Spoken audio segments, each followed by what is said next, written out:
Hi guys, and welcome to Rough Gear Review. Today we're having a look at the Kel-Tec KSG 12 gauge pump shotgun. This is a Bullpup design, and again I'm starting to become a big fan of Bullpups, especially after the Tavor.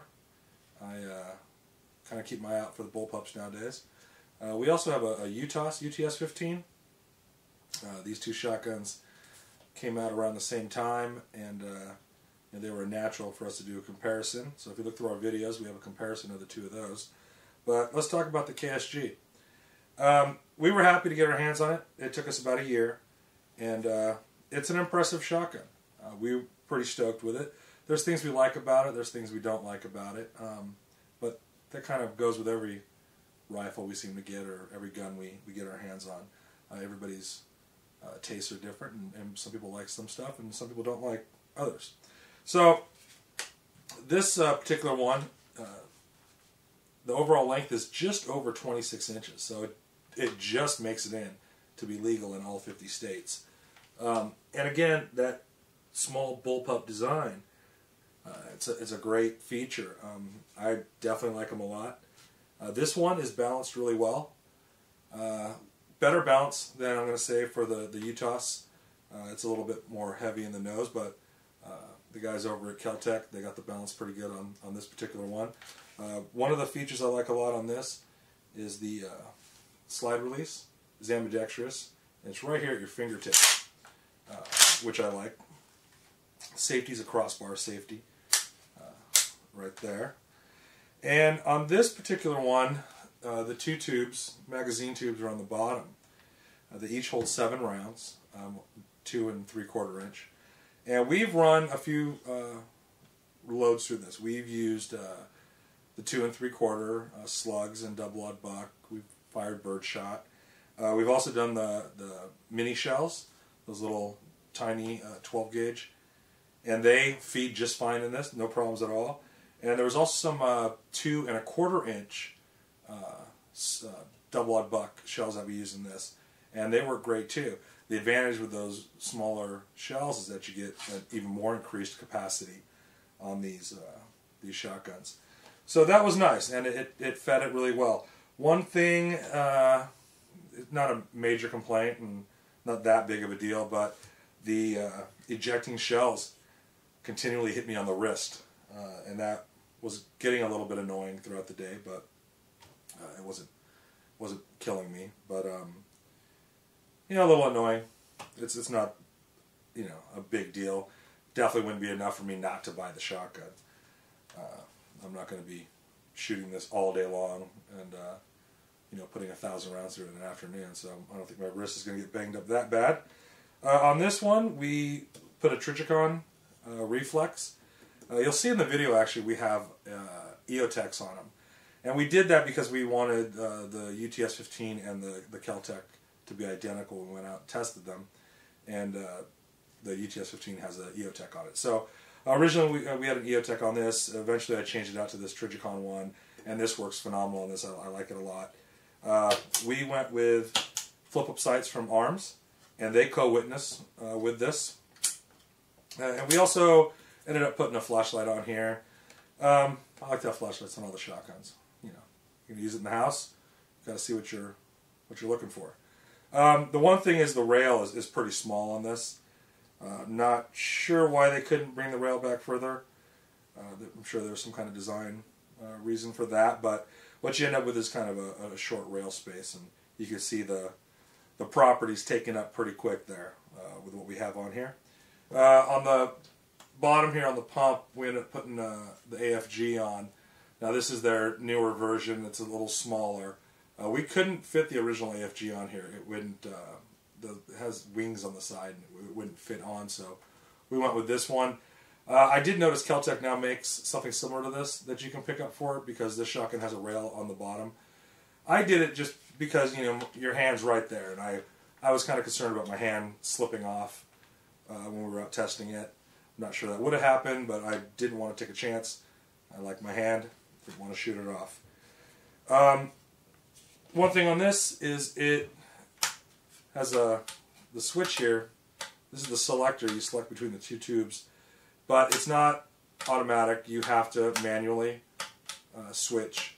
And that is how this is legal in all 50 states, because it's not a high capacity shotgun, even though it does hold 7 rounds in each tube. The way I kind of look at it is this is just a 7-round shotgun that you can reload in an instant. That's how I see it. Because you have to stop and you have to flip the switch and then you start going again. But it's nice. I mean, that's 14 rounds that you have right there at your disposal in this really tiny little package. We went out and so far we have about 500 rounds through this. Haven't had any problems. Couple of, we had a couple of failure feeds. We had one occasion where you would rack it and it would spit out an extra shell. But overall, not a lot of problems. You're talking maybe 2% failure rate that we've had so far. Now we'll of course keep taking this out and we'll keep shooting it and we'll keep you updated on it. We'll do another video pretty soon as we keep shooting. But we're going to take it apart. We're going to show you the inner workings of this, and of course we'll show you some video of us shooting.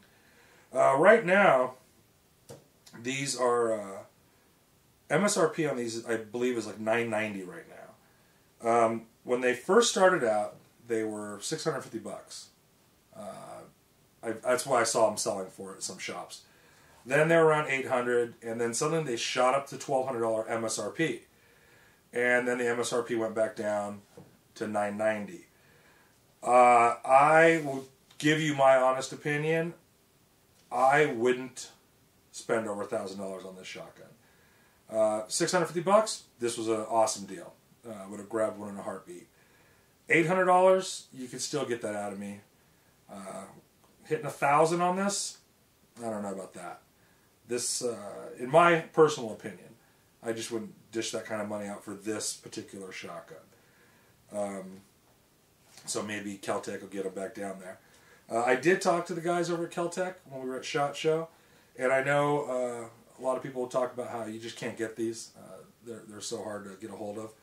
But the guys over at Kel-Tec had told me that they were just about to ramp up production, and they should be getting these out real fast. They're going to be putting out a lot of shotguns, a lot of weapons. They have some new stuff coming out, so they've upped their production, keep up with the demand, which is nice. And hopefully that'll drive the price down a little bit. Like I said, if it was around $800, I'd probably pick up another one. I did see them. They come in OD green and FDE, but they're even harder to get than this black one, and we just had to pick one up for you guys. This has an 18.5-inch barrel, and like I said, it's just a hair over 26 inches. Weighs 6.9 pounds unloaded. It moves about just under 8 pounds when you load it up, so it's not that heavy. It's a pump. And one thing before we get into taking it apart and showing you on the video, if you pick one of these up, any of these Bullpup shotguns, bear in mind about short stroking. A lot of guys seem to kind of baby it when they're racking it, and don't.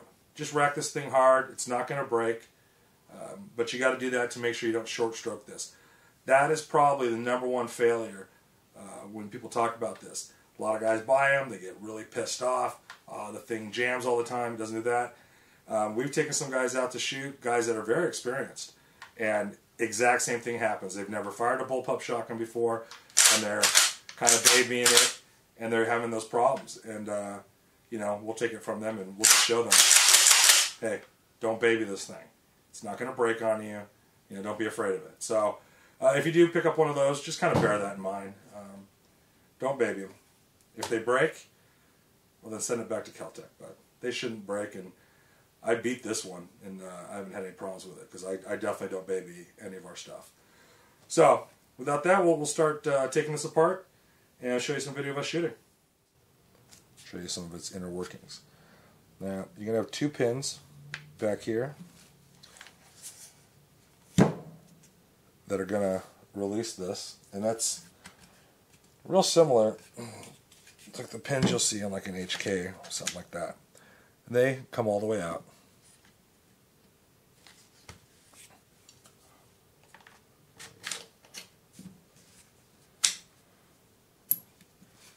Then your butt pad. Going to slide out. And your lower receiver going to come off. Now, I haven't had a need to take any of this off the fore end or anything like that, so I won't go into that.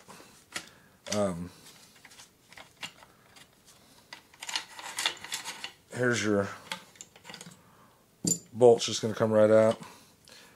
And we'll give you a look here. So you can see, hopefully you can see, the barrel right here.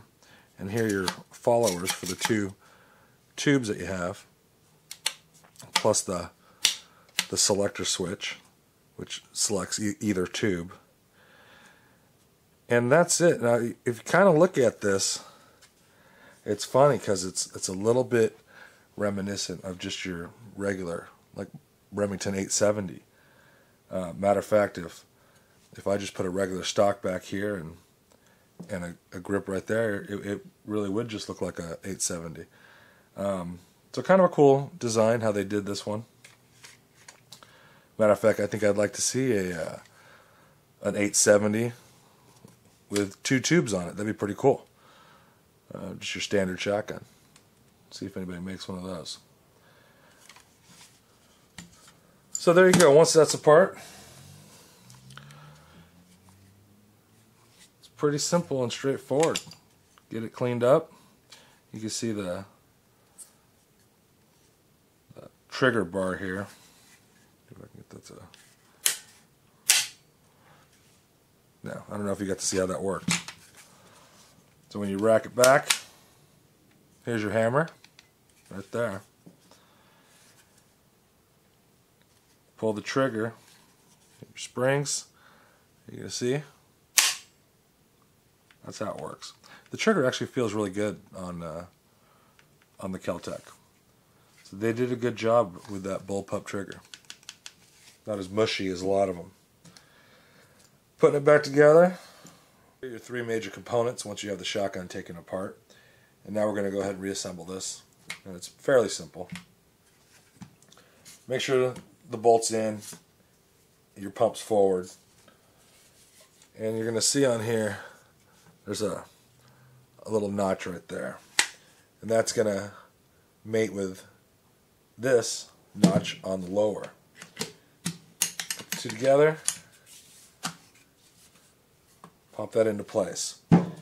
Now the only tricky part is when you're inserting this.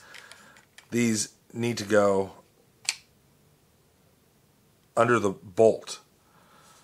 I'm not sure if I can explain that correctly.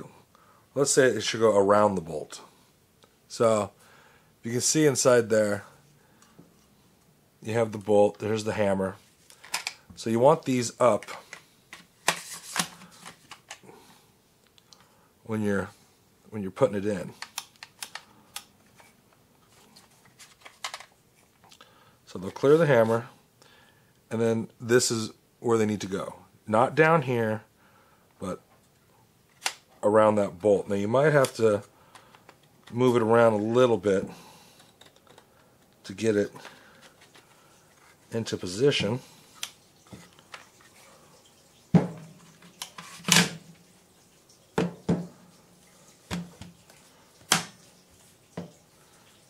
But there you go. So in the end result, you're going to see where those bars are.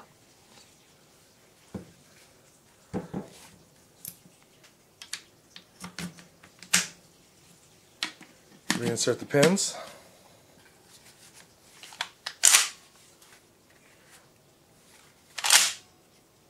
And you're good to go.